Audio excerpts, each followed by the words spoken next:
अस्सलाम वालेकुम वरहमतुल्लाहि वबरकातुहू। दोस्तों, उम्मीद है आप सब खैरियत से होंगे। जैसा कि आपको पता है कि सऊदी वज़ारतुल अमल ने कल 3 कानून जो असदार की है, जिसमें तकरीबन 60 से 65 हज़ार जो गैर मुल्की है वो इससे बेरोज़गार होंगे और उनके जो महीने हैं उसी महीनों पर सऊदी मुवातिनीन को लाया जाएगा और उसमें तकरीबन 51,000 के करीब सऊदी मुवातिनीन को जॉब मिलेंगे।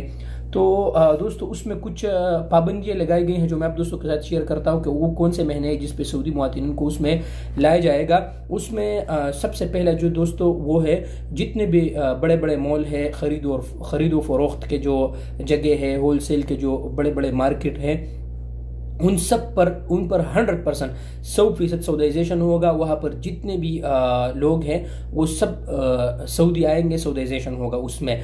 इसके अलावा जो मकाही है वहाँ पर 60% सऊदीजाइजेशन होगा और जो मताइम है, जो होटल्स है, वहाँ पर 40% सऊदियों को जो है ना सऊदियों को रखा जाएगा। लेकिन वहाँ पर जो मुदीर होगा वो मतलब मतामों में वो सऊदी ही होगा। इसके अलावा दोस्तों, मुख्तसर में आप दोस्तों को ये भी बताते चलो कि वो कौन से 3 महीने हैं जिसमें वो 100% सऊदीजाइजेशन के बावजूद इन 3 महीने वाले लोग वहाँ काम कर सकेगा।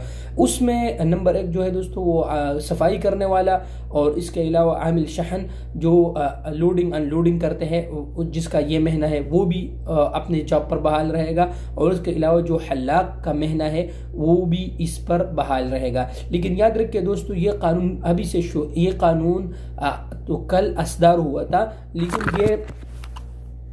लेकिन ये कानून दोस्तों ठीक 120 दिन बाद शुरू होगा।